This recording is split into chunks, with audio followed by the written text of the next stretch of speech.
much for this inspiring talk. I'll make sure I put Calcutta in my destination list.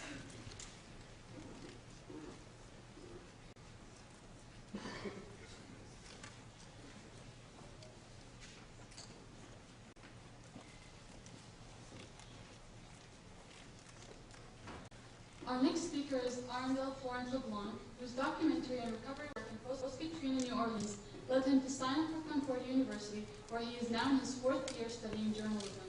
In 2011, LeBlanc won the Lieutenant Governor's Award for his work in post-earthquake Haiti, most notably for establishing a free mobile clinic. His clinic also performed the first census in the neighborhood, thus revealing the causes of many common ailments. While in the country, he filed live reports for CDC and CJAD, describing the current political and recovery efforts. LeBlanc returned to Concordia and helped found its chapter of Journalists for Human Rights, an international organization dedicated to educating citizens around the world about their rights. The Concordia chapter is currently the star chapter of the organization, producing 4 different radio shows, and are organizing the Canadian premiere of the award-winning documentary, The Truth That Wasn't There. All this in their first year as an official CSU club. He's also the Vice President of Operations of the newly formed Concordia Student Emergency Response Team. He is Search and Rescue Technician and an intern for the Department of Emergency Management. Most recently, he has been nominated for Concordia's Alumni Association's Outstanding Student Award and is working on a thesis of his proposed use of rapidly deployable radio stations to post-disaster situations. Please help welcome Mr. Arndell, who will be speaking on the activities of journalists for human rights in his trip to Haiti.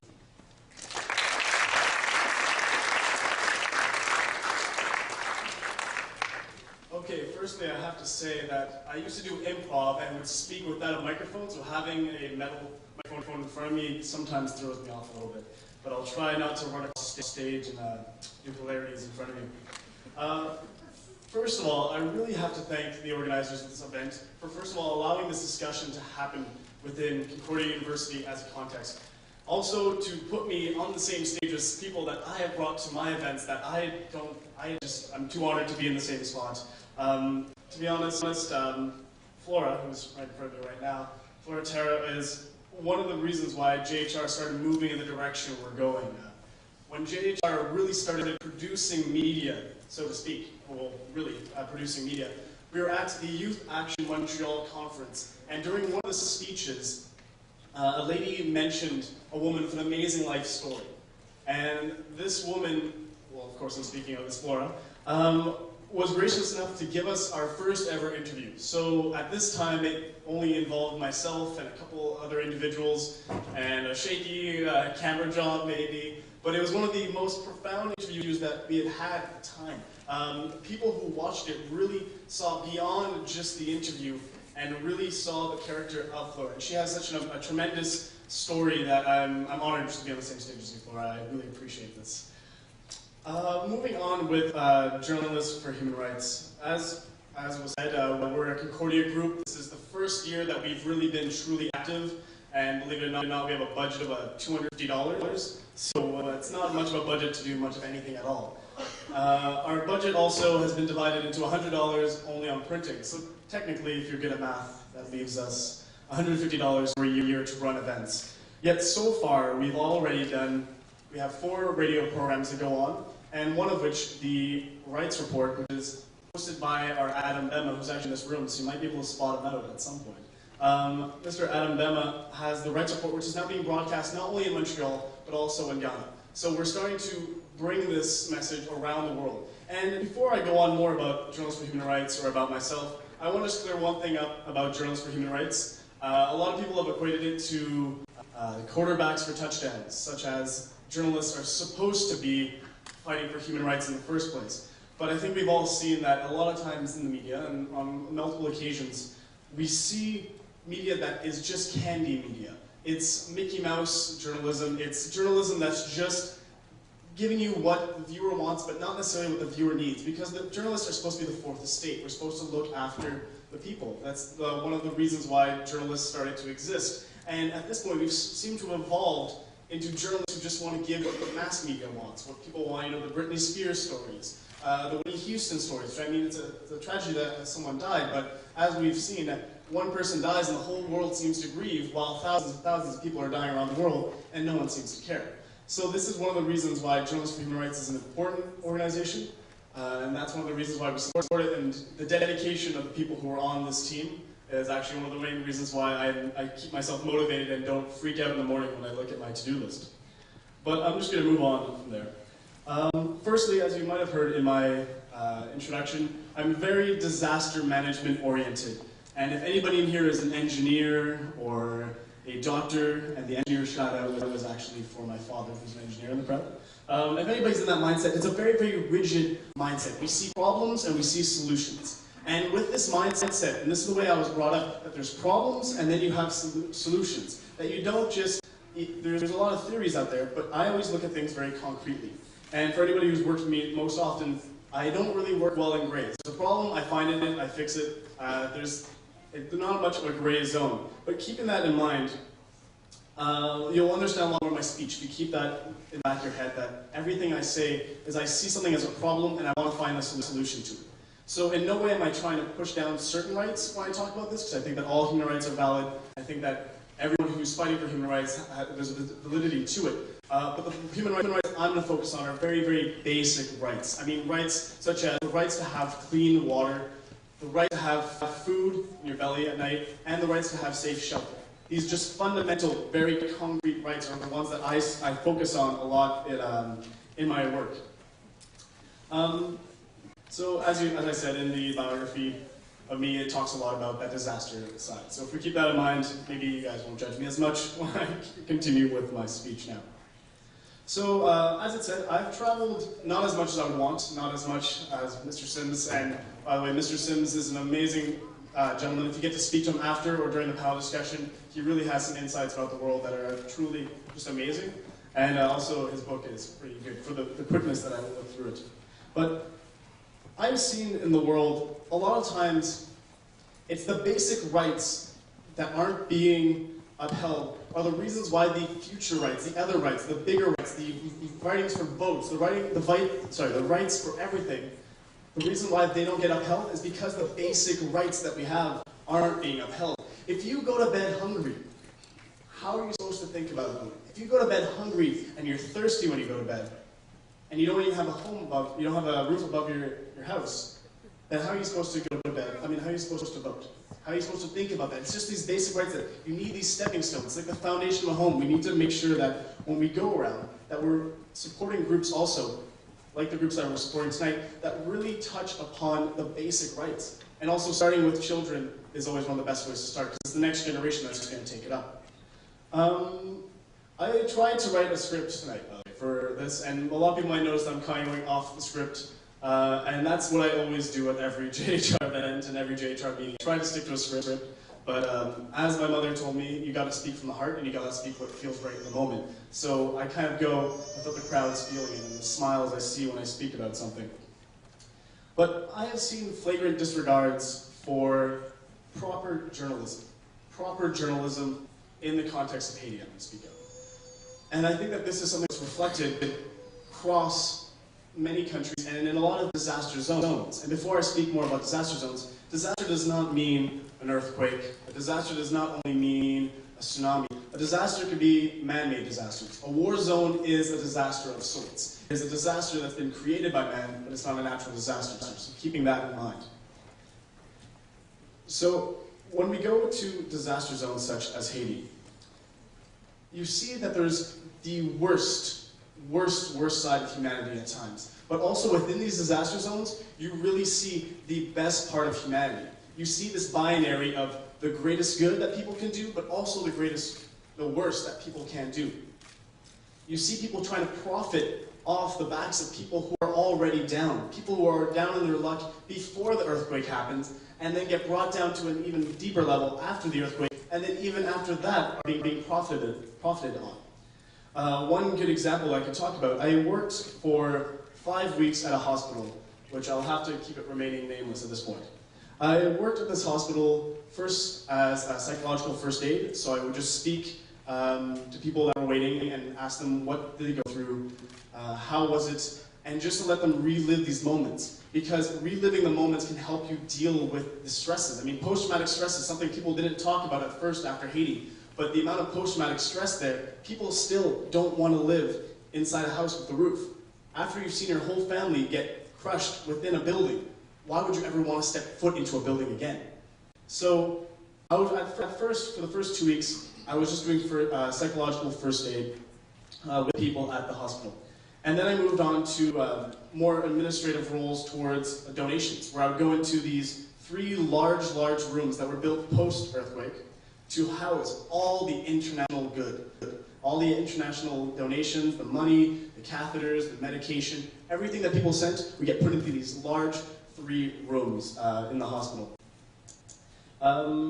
And at first, I thought I was doing a lot of good, because I would see myself every day. I was dirty because I was carrying boxes every day and moving all this good, and I could feel good. You know, you're moving boxes, there's a sense of pride you get when at the end of the day your arms hurt because you moved so many boxes of medication. There's just a sense of pride.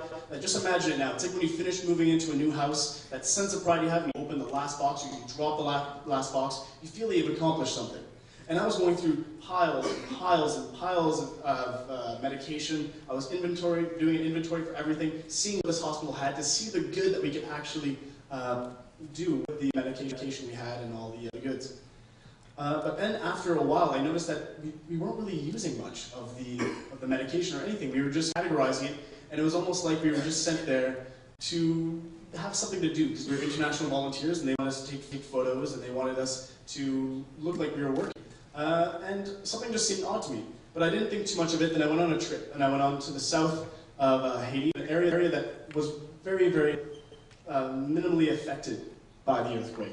It was an area that is one of the most beautiful things I've ever seen in my life, where it was the first time they had seen a white man who wasn't a preacher, because there was only one man there, and it was the priest of the church. So when I was just there myself, with a much larger beard than I have now, and crazy hair not combed nicely, they were thrown off by this man who was just living in the woods. So I really got this. The kids would come up to me in the morning and they'd just be shyly far away, look at me. Why is this guy living in the woods? They would keep on asking these questions because they'd never seen this before. So this brought me to start appreciating a different side of Haiti, because all I had seen was really the destruction that we see in the media, but also nothing else. It was just what I had seen. And I had never seen the good side, the beauty beyond the rubble of Haiti.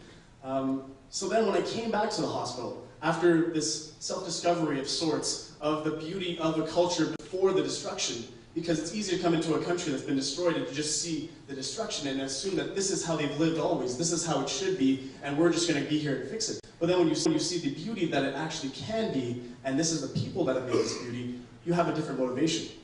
So at this time, I started working with the United States Virgin Islands as a consultant, and what I would do is prepare clinics. So we'd get ready to make clinics, and we'd been planning these remote clinics in the mountains, and I've been putting all my energy into it, and we'd finally gotten 2 doctors who volunteered their weekends to come up with us to perform these remote clinics.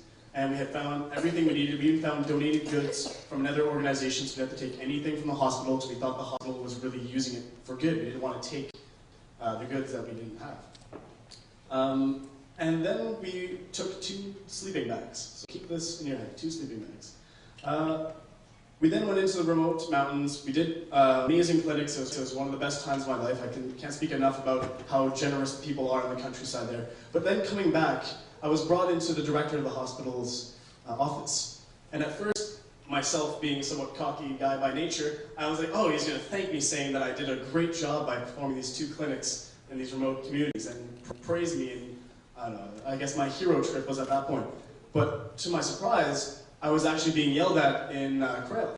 And at this point, I had not comprehended the language fully. I wasn't as fluent as I thought, but I could understand he was mad at me, and I couldn't understand why, and why was he just so upset? And the main reason that he was upset was because I had taken his sleeping bags. So I told him, we needed sleeping bags. We're in the mountains, it's cold, the doctors need to be warm. He's like, no, you took our sleeping bags. If you want them, you're gonna have to pay. So this kind of took me back, and I started to realize things after this, where anytime an organization was asking this one area, this one hospital for goods, they would never give them to them. And I noticed this more and more, that my inventory sheet, it never went down. It stayed at the exact same amount that I had written for a month before when I had gotten there. I then started walking around the hospital grounds a little bit more just to see, because I started getting an investigative hinge that something was just not right in this hospital.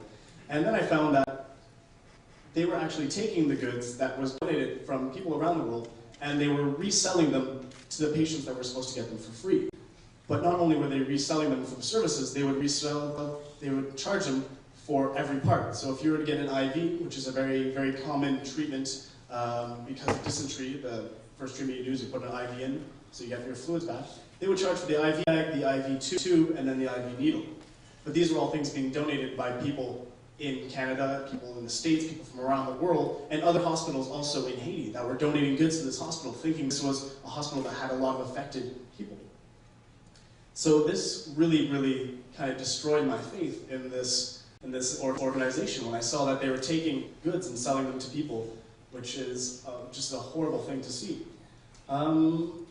Needless to say, after my confrontation and my butchered crail to try to talk back to the director, I got kicked out of that hospital because I tried to talk back and I didn't know much Creole, so I probably said something that was not very nice. We won't speak of it now. But I kind of let it aside, and I decided that I would contact some media agencies in Canada. Because I had done, as it's described in the biography, I had spoken for different news agencies, doing live debriefs for the anniversary of the Haitian earthquake, just to tell people what it was like, what people were doing at this point, to tell them pretty much just everything that was going on and give a general context of what was happening in Haiti. Sorry. And then when I sent out messages about this, which I thought was a gigantic story, to no avail. I had no one's come back to me, no emails back, and no phone calls, and I kind of then lost my faith also in journalism as a practice when I realized that story that I was certain as a journalist, I was certain that this was a big story. No one seemed to care about it. So then you fast forward a couple of months, I decided to work for another organization, and I tried to think, I'm just not going to deal with journalism anymore. It's kind of when I lost my love for journalism and everything, and I decided I'm just going to work at what I'm good at, and that's disaster management. So I started just working for another NGO called Grassroots United, which doesn't exist anymore. I think they're Terah now. It's they changed their name. So if you Google it, but you can still find it with Grassroots United.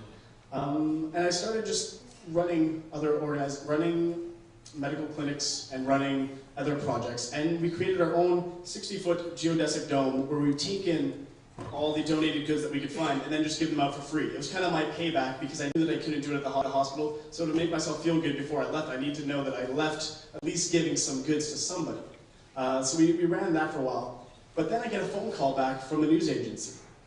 And at this point, I remember I had sent out all those emails. Maybe it just took so long. Maybe it got put in spam. I'm sending from a different server. Maybe all these maybes and maybes that are going through me as I'm trying to figure out why it's taken so long. And then when they're like, can we call you? We need to call you. We have a story that we want you to cover. I'm like, okay, what's the story? Is it going to be the story I broke? In the end, they want to cover, I don't know if anybody in the room can remember Wyclef Jean when he ran for president of Haiti? Yeah. When the rapper superstar tried to run for Haiti. In the election, sorry. That's the story they wanted to cover. But to be honest, I was like, well, I might as well cover the story. Maybe I get to put in some things after. We'll do a live debrief. And I get a phone call, and there's, okay, you're going to air in 5. I'm good. I had spent the whole day talking to Haitians in the community, everywhere in the different clinics we were doing, asking them about Wyclef Jean. And to be honest, nobody cared. When you don't have food or water, you don't care about Wyclef Jean running for president of Haiti. You don't care about these things. So then I did my debrief, and I sold my soul to journalism at that point, and just talked about how Wyclef Jean, yeah, he's running for the elections, in pretty much that exact same voice, and the generic radio voice. So I pretty much sold my soul to journalism at that point. Then halfway through the interview, I decide I can't do this. Like I can't sell my soul this much. And I say, well, I've been in Haiti for about 2 months now, and I think I finally comprehend the situation, and I think I finally understand what's going on here, and that I can talk about it. But my response I get from the other end is, okay, so tell us, are there any posters about Wyclef Jean? completely brushed it off. So at this point, my faith in humanity and also in journalism has gotten to pretty much zero at this point. It was already comparatively low. I don't know if you're keeping score of my faiths in humanity and journalism. But then at the end, kudos to the anchor. I guess he had to kill for time, or he knew himself that there was a story that was bigger than what his producers wanted him to cover. Asked Arndell, you've been there, you've been in Haiti. What do you see as someone on the ground? And I just let the floodgates open. I described how I had seen flagrant disregard for human rights, flagrant disregards for humanity in general, where donated goods were being sold to people, but these goods were already donated. And then I told them also about how there were funds that were created after the earthquake for pregnant women to be able to give birth, and each hospital got this money. I also told on the radio about how in the hospital I was working in, women were giving birth on the street in the dry clay on the street, because the hospital was refusing them treatment, because if they refused the treatment, they still have the money in the hospital. So it was for no other reason than to pad their pocketbooks. So outside my office, I would hear women screaming all the time, and I kept on thinking it was someone who's getting shot, because there's a lot of gang incidents, so I was used to that. And I would look outside and see that it was just a lady outside squatting over the dirt, giving birth in a parking lot of clay. And when they would be done, all that would be left is a dark, dark stain on the clay of where they're giving birth. So I told this story, and nothing came of it after that, which was something that I found really odd, because I feel right now by the silence in the room that people were affected by this. So that's why Journalists for Human Rights is important. That's why when I came back and I heard that they were creating a chapter, I knew that I wanted to work for a form of journalism that in a way would actually cover stories that matter. Stories that I think will educate us all and help. And the reason why I'm going on this tangent now is that my reasoning for Journalists for Human Rights, and what I think it does well, is it gets people to start listening to stories that they are maybe a little bit uncomfortable with. If I made you uncomfortable at all with some descriptions tonight, I would like to say I'm sorry, but I'm not very sorry whatsoever. I hope that you have this discomfort. And the reason why I want you to be uncomfortable is that human rights abuses aren't a comfortable issue. If we want to see change anywhere in the world, you can't be comfortable and do it. You can't be in your house watching TV on a comfortable couch to see these human rights abuses and to get change to happen in the world. If we want change in the world, we have to be the change that we want to see in the world. So with JHR, one of the focuses, what we try to focus on, are stories that people don't want to normally see. It's not the fluff stories. It's not the stories that you normally see on the metro and the paper. We want to show them the stories that are actually changing the world, the problems around the world. And within JHR, the people that I work with are actually one of the main reasons that keeps me going, because halfway through, I wasn't certain if I could continue as a presidential role, because I'm normally more of the clown role, and being the president, you have to be a little bit more serious. But the people I work with are some of the most outstanding journalists in the world. These are people who are willing to risk their own lives, even in Canada, to report on stories. I won't say names, but there's even one of our journalists who's probably going to start blushing if they're in the room. Hints. Within writing an article about the crimes against humanity that happened in Sri Lanka, wrote an article that really just said what the war in Sri Lanka really was. What was the truth that was there? What was the truth of the situation? After writing the story and publishing it on a university blog, by all means, he received death threats from people. People already tried to censor his story. He's one of the motivations for me, knowing that if he's getting death threats, he's doing something right, and I haven't got one yet, so clearly I'm doing something wrong. So it kind of pushes me to go a little bit further. But also, other people I work with who come from countries where you're not allowed speaking out about the government. If you speak out about the government, it means that your father, or your mother, or your cousin is going to get killed. Even if you're in Canada and you're safe, if you're to say one thing wrong, that then back home, there will be repercussions to you. So the fact that the people that I work with are willing to take these risks only for a student club at a university, I don't know if you need any more motivation than that to run a club. Knowing that these are the risks that people who are in their 20s, 21, 22, 23, just in university, taking these huge risks to try to spread this message and this information to people, just the general public. This is the type of journalism that I would love to see happen in the world. And I think what we need to do is that us as a consumer society, especially in Canada, we all are comfortable. Even the least comfortable person is a lot more comfortable than other places in the world. We're not being shelled. We can get running water. Even there is a huge homeless problem in Canada, but still, if they need water, they can find it. I'm not saying that there's anything good about the homeless problem in Canada, by the way. I'm just saying that, I mean, there's countries where if you need water and you don't have it, you're dead.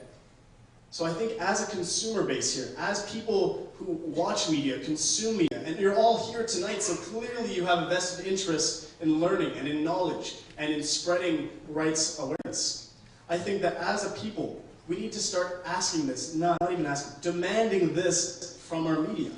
Stop clicking on the cat parade videos when you go onto your Yahoo page. Stop clicking on the 10 ways to impress your man on your Yahoo page. Start clicking on the Bahrain story at the bottom. Start clicking on the Syria story.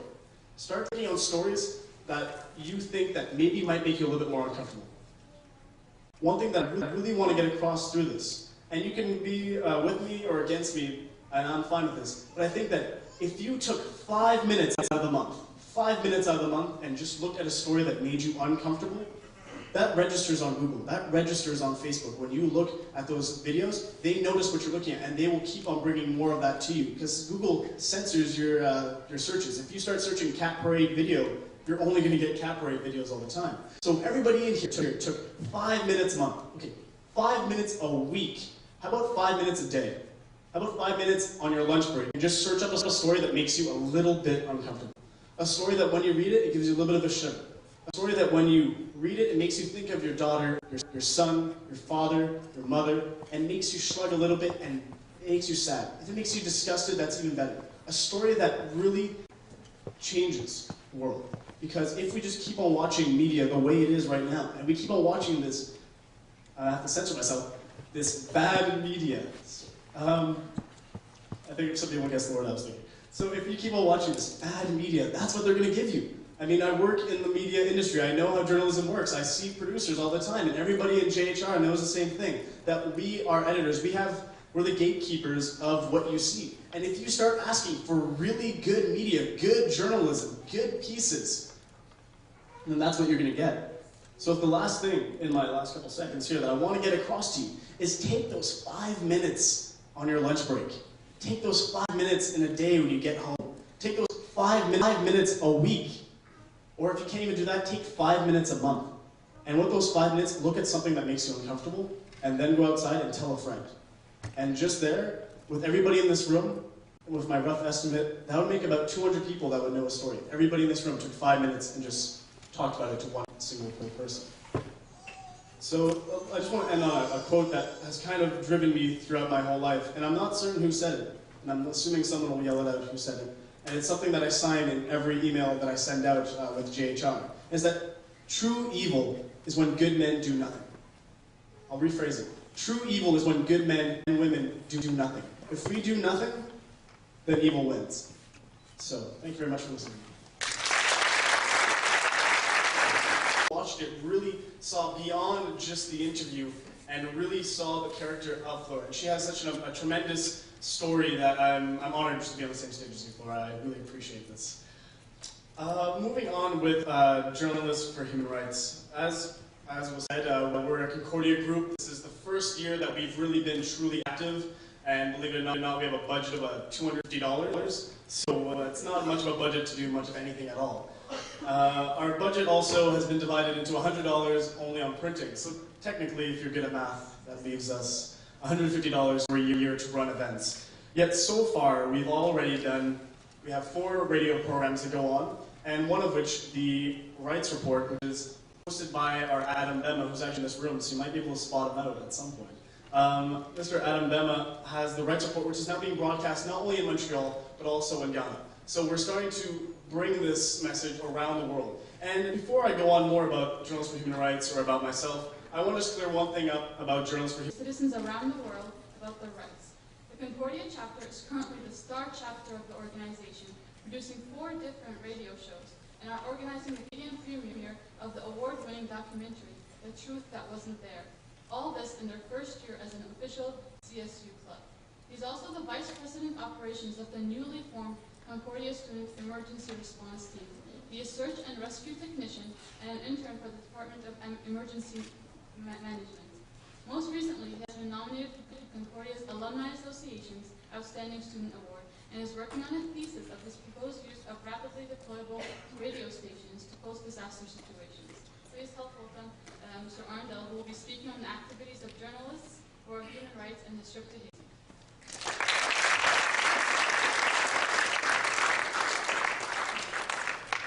Okay, firstly I have to say that I used to do improv and would speak without a microphone, so having a metal microphone in front of me sometimes throws me off a little bit. But I'll try not to run across the stage and do hilarities in front of you. First of all, I really have to thank the organizers of this event for, first of all, allowing this discussion to happen within Concordia University as a context. Also, to put me on the same stage as people that I have brought to my events that I'm too honored to be in the same spot. To be honest, Florah, who's right in front of me right now, Florah Terah is one of the reasons why JHR started moving in the direction we're going. When JHR really started producing media, so to speak, producing media, we were at the Youth Action Montreal conference, and during one of the speeches, a lady mentioned a woman with an amazing life story. And this woman, well, of course I'm speaking of this Florah, was gracious enough to give us our first ever interview. So at this time, it only involved myself and a couple other individuals, and a shaky camera job maybe, but it was one of the most profound interviews that we had had at the time. People who... Thank you very much for this inspiring talk. I'll make sure I put Calcutta in my destination list.